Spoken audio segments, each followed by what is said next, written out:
जय हिंद दोस्तों, veterans academy Kangra के यूट्यूब चैनल में आपका स्वागत है। आज मैं आपको मैथ्स का मॉक टेस्ट 7 लेके आया हूँ। इससे पहले हमने मॉक टेस्ट 6 कर लिए हैं कवर। जीके के भी आपके 6 मॉक टेस्ट कवर हो गए हैं, 7वां भी मैंने दोपहर को अपलोड कर दिया आज। तो अभी जो मैं लेके आ रहा हूँ आपके लिए 7 मॉक टेस्ट लेके आ रहा हूँ। आई होप तो आपको सभी को पता चल गया होगा कि आपका एग्ज़ाम कब है, कि लोकेशन कहाँ है। तो आप लोगों ने क्या काम करना है कि मान लो आपकी फर्स्ट शिफ्ट है, तो फर्स्ट शिफ्ट वाले 9 से 10 बजे के बीच में मॉक टेस्ट लगाएंगे, ठीक है। और जिनकी सेकंड शिफ्ट है वो आपका 11 से 12 के बीच में मॉक टेस्ट लगाएंगे।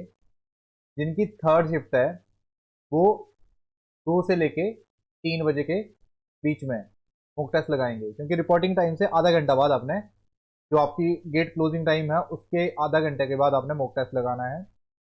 और जिनकी शाम की शिफ्ट है वो 4 से 5 बजे के बीच में मॉक टेस्ट लगाएंगे। तो होप सो ये बात सभी को क्लियर होगी, क्योंकि मॉक टेस्ट आपको रेगुलर लगाने हैं। मॉक टेस्ट के बिना आपका काम नहीं चलने वाला। तो चलिए स्टार्ट करते हैं हम आज का मॉक टेस्ट। फर्स्ट क्वेश्चन है, मैंने पहले ही बोला है कि आपने थोड़ी देर पॉज कर देनी वीडियो, फिर सॉल्व करना है, फिर आपने सॉल्व देखना है कि मैंने कैसे किया है। तो देखो मीन प्रोपोर्शन के आज मेरे को लगता है मैंने देखे हैं कि 2 क्वेश्चंस हैं जो मॉक टेस्ट पेपर में आए हुए थे। तो देखो, find the mean proportion between 3 and 27। ये मैं सारे क्वेश्चन आपके प्रीवियस ईयर पेपर से लिए हैं, जो कि 2023 में आपका पेपर हुआ था एसएससी जीडी का, उसी से। तो मीन प्रोपोर्शन क्या होता है? B is equal to under root of A into C. A की जगह आपके पास 3 है और 27 को क्या लिख सकता हूँ? 3 इंटू 9 लिख सकता हूँ। तो 3 इंटू 3 9 हुआ, ये भी 9 हुआ, 9 9 81, यानी कि रूट के बाहर क्या आया? 9 आया। तो आंसर क्या आ गया इसका? 9। पहले क्वेश्चन का आंसर क्या आ गया? 9 आ गया। Next question. ज्यादा टाइम नहीं देना है, क्योंकि जो चीज जितनी डिजर्व करती है उतना ही देना है। In a library 25% number of books are mathematics. मतलब मैथमेटिक्स की बुक्स कितनी है? 1/4, 1/4 मैथमेटिक्स की बुक्स कितनी है? 1/4 मैथमेटिक्स की बुक्स हैं। और बोला मैथमेटिक्स की बुक्स जो वो इक्वल टू है 2/3 ऑफ फिजिक्स बुक्स। मतलब ये जो मैथमेटिक्स की बुक्स हैं वो 2/3 ऑफ फिजिक्स की बुक्स के बराबर है। तो मुझे बताओ कि जो रेशो है मैथमेटिक्स बुक्स और फिजिक्स की बुक्स का, मतलब maths upon physics is equal to 8/3। ये ध्यान रखना है। अगर यहाँ पे फिजिक्स रेशो मैथ्स पूछा होता तो 3:8 आता, लेकिन आंसर क्या आएगा? 8:3, यानी कि B option, second option, 8:3। Next आपका थर्ड क्वेश्चन है, क्वेश्चन नंबर थर्ड। इस टाइप का क्वेश्चन मैं पहले भी करा चुका हूं। इस टाइप का क्वेश्चन आता है पेपर में कि एक थीव ने किसी की कार चोर ली और वो चोरी की 3:30 पे, and drive it at 80 kilometre per hour. उसको 80 किलोमीटर पर आवर की स्पीड से भगा रहा है। जब थीव की चोरी के बारे में पता चला किसको? ऑनर को। तो उसने किसी और कार से उसका पीछा करना स्टार्ट किया 90 किलोमीटर पर आवर की स्पीड। तो उसने चोर को कितनी देर में पकड़ा? तो देखो, यहां से कार मूव हुई, वो हुई यहां से कितने बजे? 3:30 पे। तो वो गई 80 किलोमीटर पर आवर से। तो यहीं से ऑनर भी जाएगा, लेकिन वो जाएगा 4 बजे। कितनी स्पीड से जाएगा? 90 किलोमीटर पर आवर से। तो कितना डिस्टेंस कवर करेगा ऑनर? 90 मल्टीप्लाई बाय 80 बटे S1 into S2 upon their speed difference multiply कितने टाइम में? आधा घंटा कवर करना उसने, क्योंकि चोर को पकड़ने के लिए उसने आधे घंटे का टाइम कवर करना है। आधा घंटा क्या था? 1/2। 0 से 0 घटा, 2 से यहाँ पे 4 आया, मतलब उसने 360 किलोमीटर के डिस्टेंस पे उसको क्या कर लिया? पकड़ लिया होगा। लेकिन डिस्टेंस भी पूछा है। ऑनर ने पकड़ा कितनी स्पीड से? 90 किलोमीटर पर आवर की स्पीड से। 360 कवर करने के लिए उसको कितने घंटे लगे? 4 घंटे। मतलब ऑनर ने उसको 4 घंटे के बाद पकड़ लिया। तो ऑनर चला कितने बजे? 4 बजे ऑनर चला हुआ है, 8 बजे उसने चोर को पकड़ लिया, 4 घंटे के बाद चोर को पकड़ लिया। क्लियर है? नेक्स्ट क्वेश्चन आपके पास, क्वेश्चन नंबर 4। कौन सा क्वेश्चन डिस्कस करेंगे आप? Number 4। The average age of 14 students and there teacher is 20 year. मतलब 15 लोगों की एवरेज एज कितनी है? 20 साल है। अब बोला अगर टीचर को निकाल दिया जाए तो एवरेज एज क्या होती है? 1.5 साल कम हो जाती है। अब यार टीचर है, इन 15 लोगों में 20 एवरेज है, तो अगर टीचर बाहर जाएगा वो अपना 20 लेके जाएगा।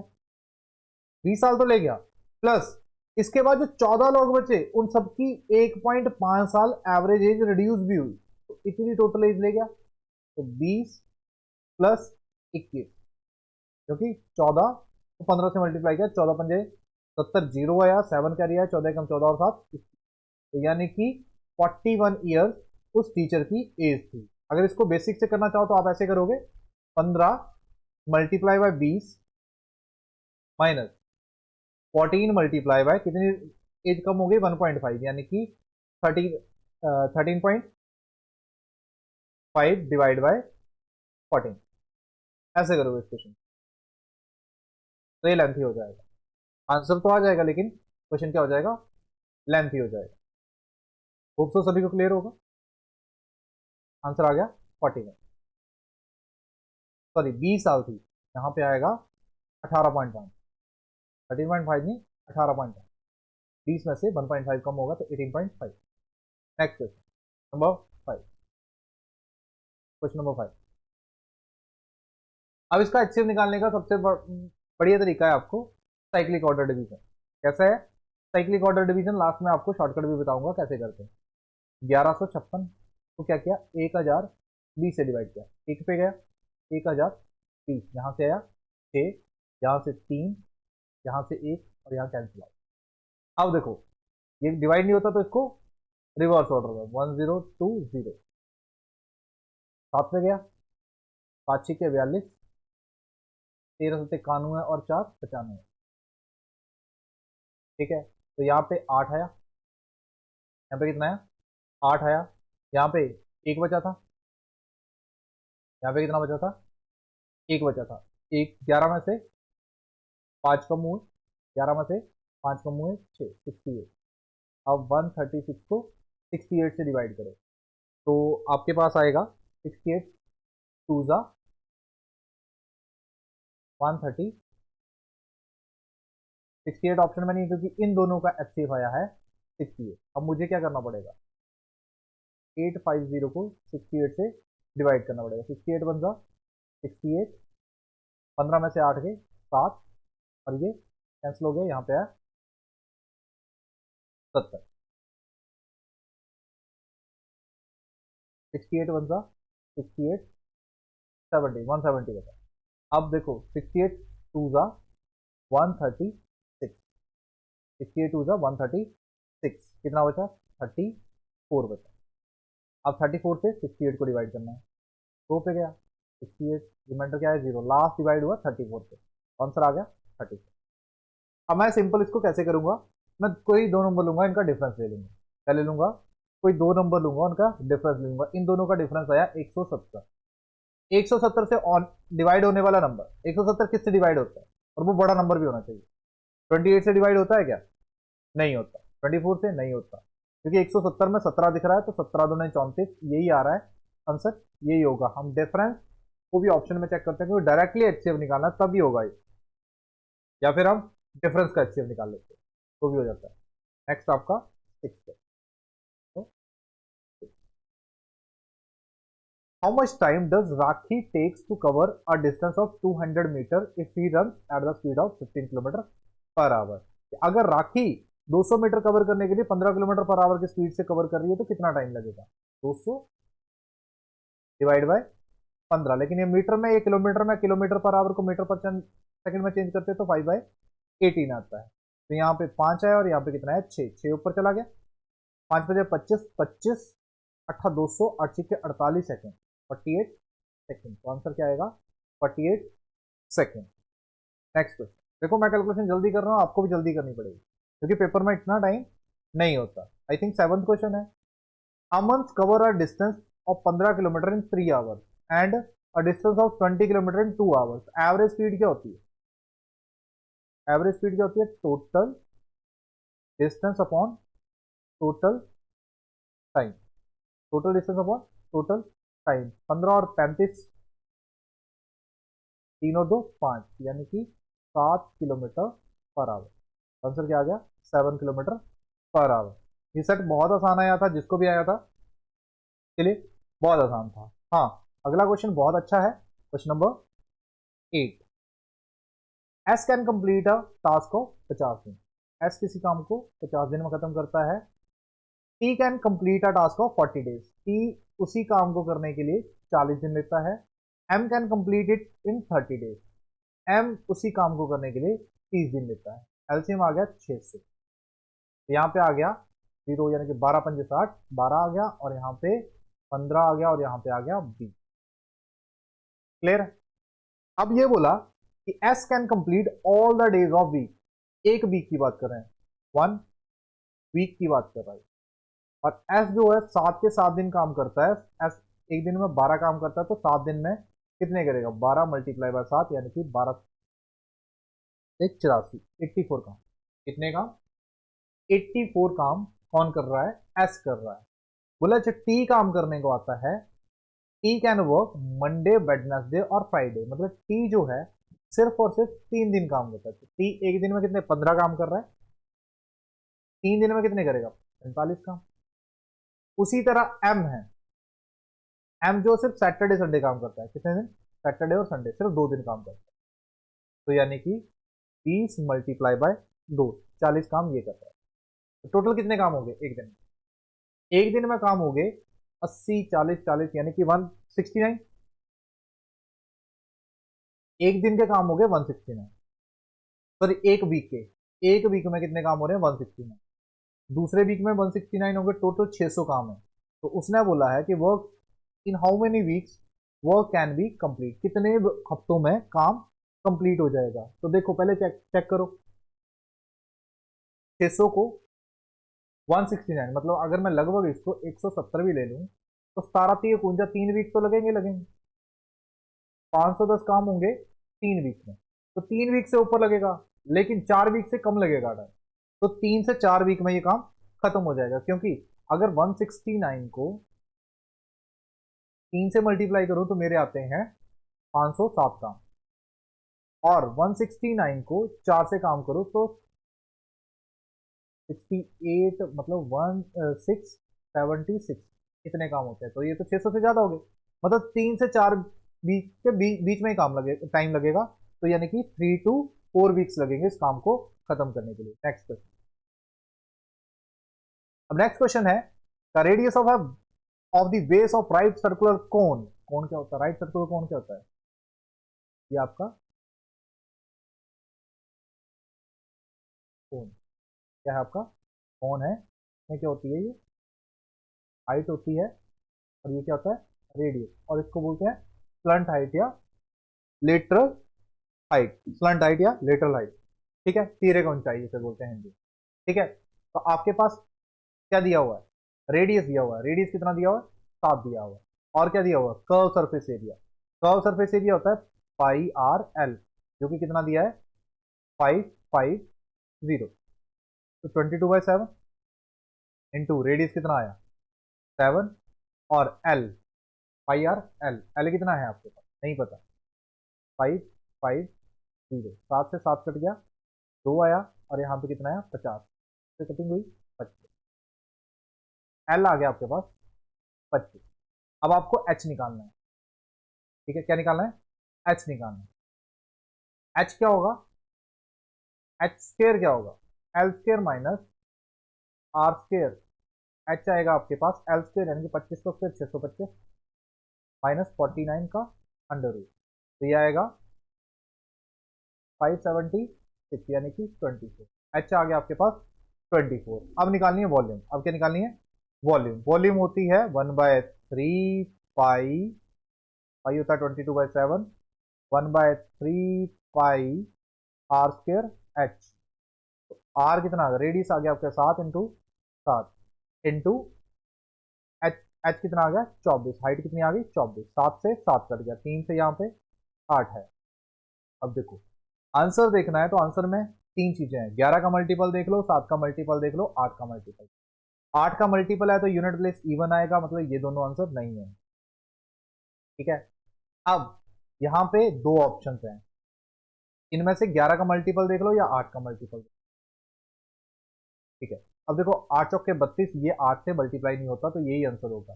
वैसे अगर 11 का मल्टीपल देखोगे तो 3 और 1 4, 2 2 4, ये 11 का मल्टीपल है तो यही आंसर होगा। देखो यहाँ पे 2 और 1 3, 3 2 5, 5 में से 3 कम हुए 2, बैलेंस तो बचना नहीं चाहिए, या तो 11 आने चाहिए या तो 0 आना चाहिए।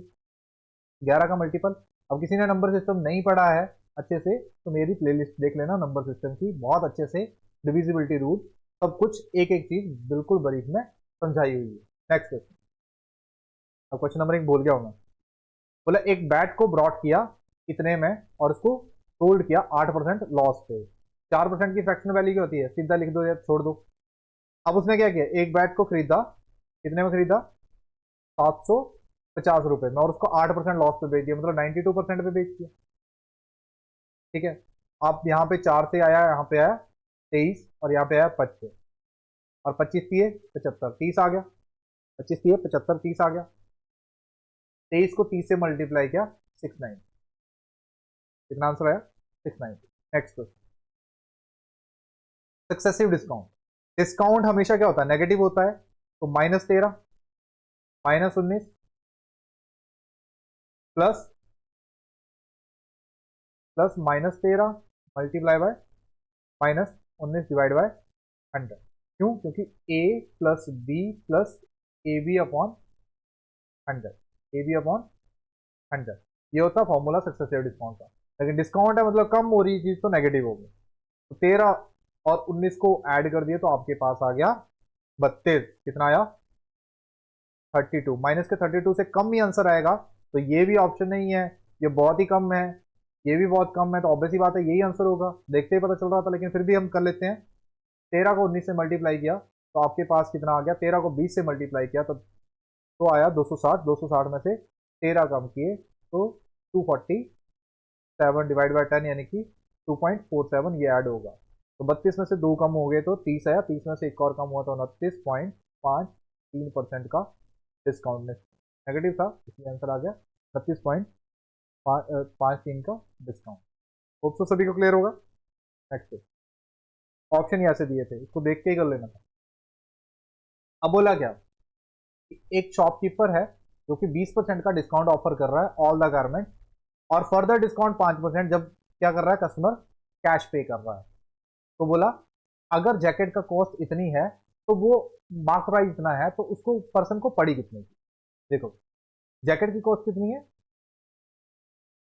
मल्टीप्लाई 20% का डिस्काउंट दिया मतलब 80 डिवाइड बाय 100 इंटू 5% और डिस्काउंट दिया तो 95 डिवाइड बाय 100, 2 जीरो से 2 जीरो चलेंगे। ठीक है, यहाँ पे 80 है तो यहाँ पे क्या आ गया आपके पास 4, और यहाँ पे क्या आ गया 5, 5 से ये कटिंग हुआ 19 है। अब देखो यूनिट प्लेस से क्वेश्चन को सॉल्व कर सकते हो, 9 चौके 36, 6 दूने 12, ऑप्शन 2 है यूनिट प्लेस वाले, ये तो कैंसिल हो गया, ये भी कैंसिल हो गया, क्योंकि यूनिट प्लेस को मल्टीप्लाई किया तो 4 दूने 8, 8 9 72, यानी कि यूनिट प्लेस पे 2 आ रहा है। अब मुझे क्या चेक करना है, 19 का मल्टीपल मैं नहीं चेक कर सकता, इसलिए मैं पहले 8 का मल्टीपल चेक करता हूँ, 72 है, 8 का मल्टीपल चेक करता हूँ, इसका मल्टीपल चेक करता हूँ 8 का। तो देखो इसमें अगर मैं 8 का मल्टीपल चेक करूंगा तो 8 लास्ट के 3 डिजिट 8 से डिवाइड होते तो पूरा नंबर 8 से डिवाइड होता, मतलब 8 का मल्टीपल चेक हो जाएगा। 8 एकम 8, बचा कितना 17, 8 दूने 16, 12 बचा, ये डिवाइड नहीं होता 8 से, तो आंसर यही होगा। ठीक है, आंसर क्या होगा, यही होगा, क्योंकि 8 पंजे 40, 72 बढ़ना 8 9 72, तो ये डिवाइड होता है 8 से, ये आंसर होगा। नेक्स्ट,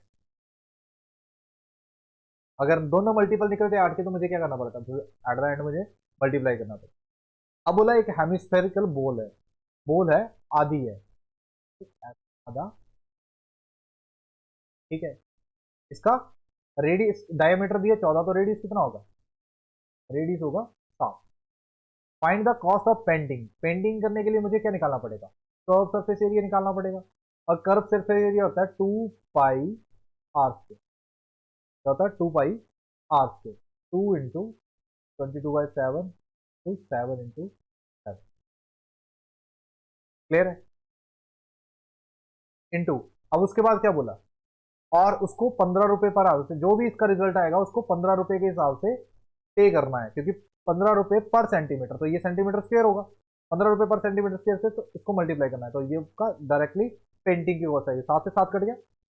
अब देखो 2 22 7 और 5, जीरो तो आनी है लास्ट में, लेकिन एक और चीज चेक करनी पड़ेगी कि 7 का मल्टीपल देख लो या फिर इसका मल्टीपल देख लो 11 का।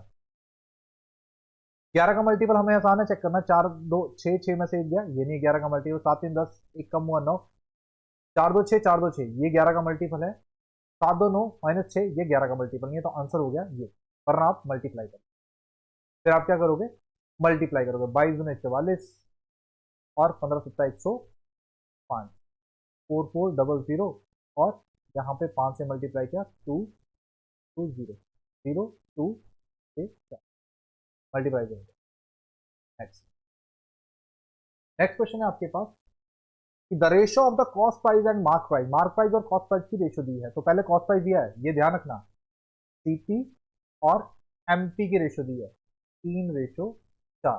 लेकिन मैं क्या कर दूंगा, परसेंटेज निकालनी है आगे, तो मैं यहाँ पे 2 जीरो लगा दूंगा अपने में। मार्क प्राइस और कॉस्ट प्राइस क्या है, कॉस्ट प्राइस और मार्क प्राइस, कॉस्ट प्राइस 300 है तो मार्क प्राइस कितना है 400, रेशियो तो ये बनेगी। Shopkeeper gives 2 successive discount of 25%, 25% के 2 सक्सेसिव डिस्काउंट दे दिए और टेबल को बेच दिया इतने में।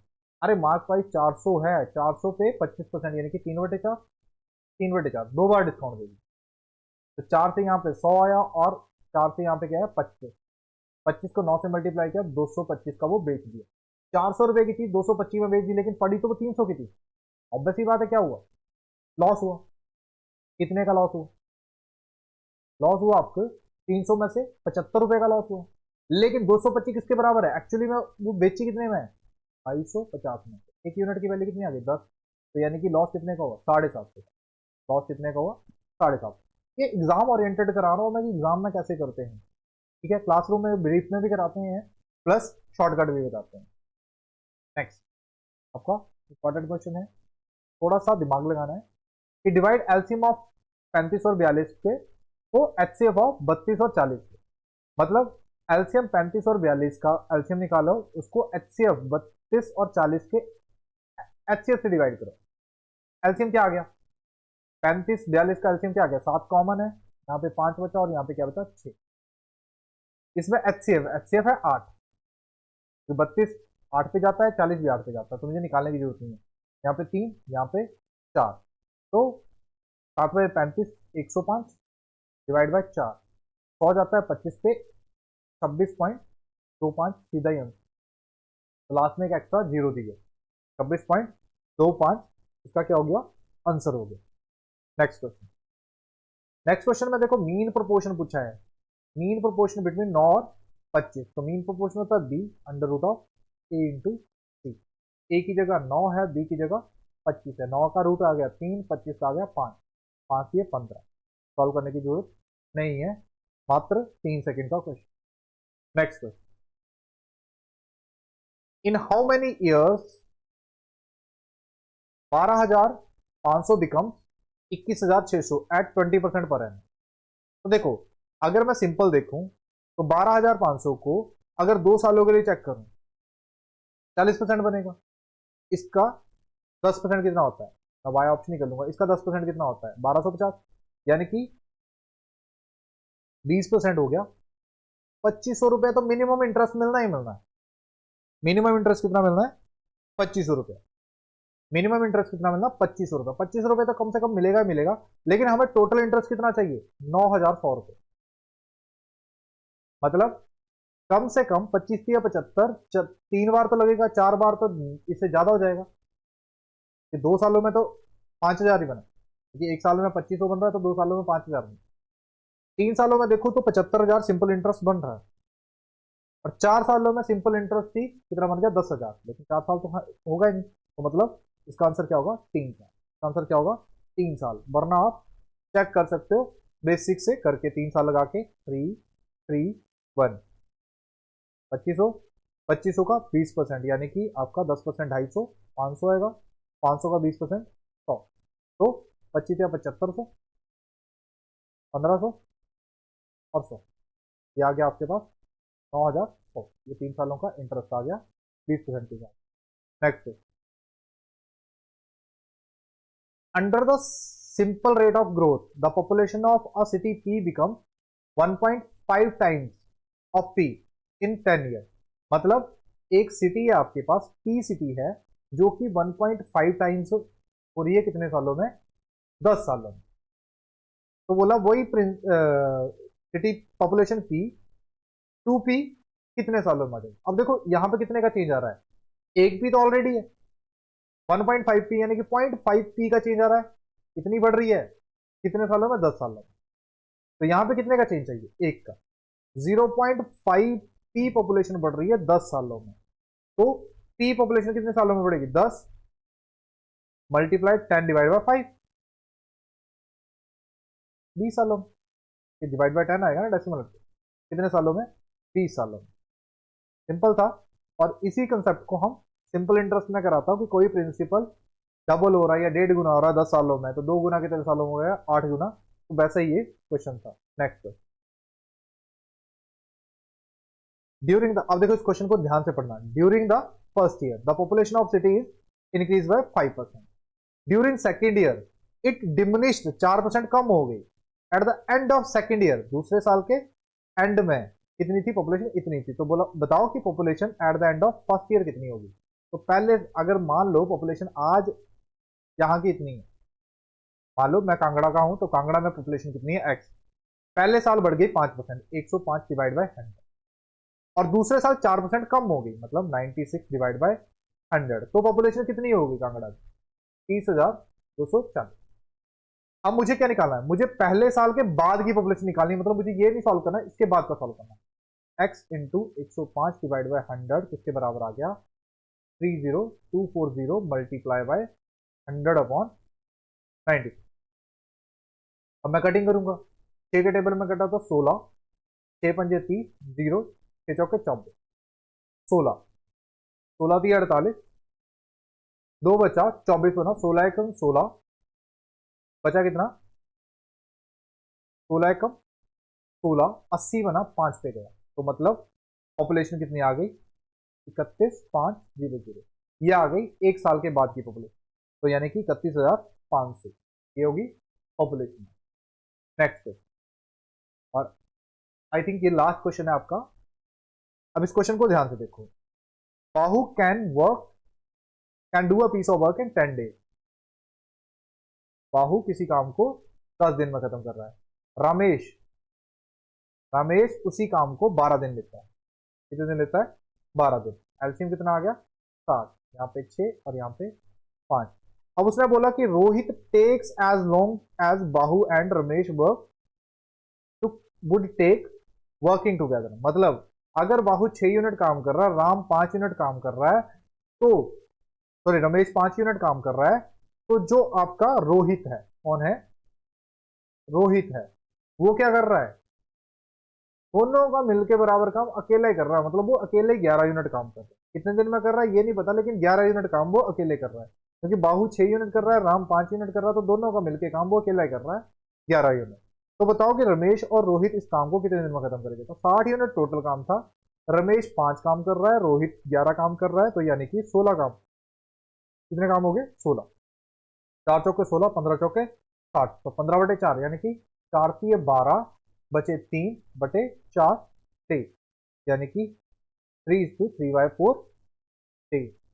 होप सो सभी को सेशन अच्छा लगा होगा। तो प्लीज लाइक कमेंट और शेयर करना नहीं भूलना, और हमें फॉलो करने के लिए फेसबुक, इंस्टाग्राम और टेलीग्राम पे पे जाके ज्वाइन कर लेना। टेलीग्राम का लिंक मैं डिस्क्रिप्शन बॉक्स में डाला हुआ है, साथ में फेसबुक और इंस्टाग्राम का भी है।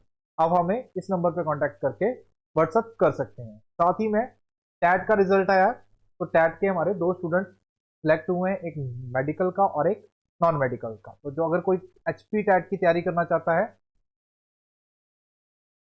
तो वो भी हमें कांटेक्ट कर सकता है। जय हिंद, जय भारत।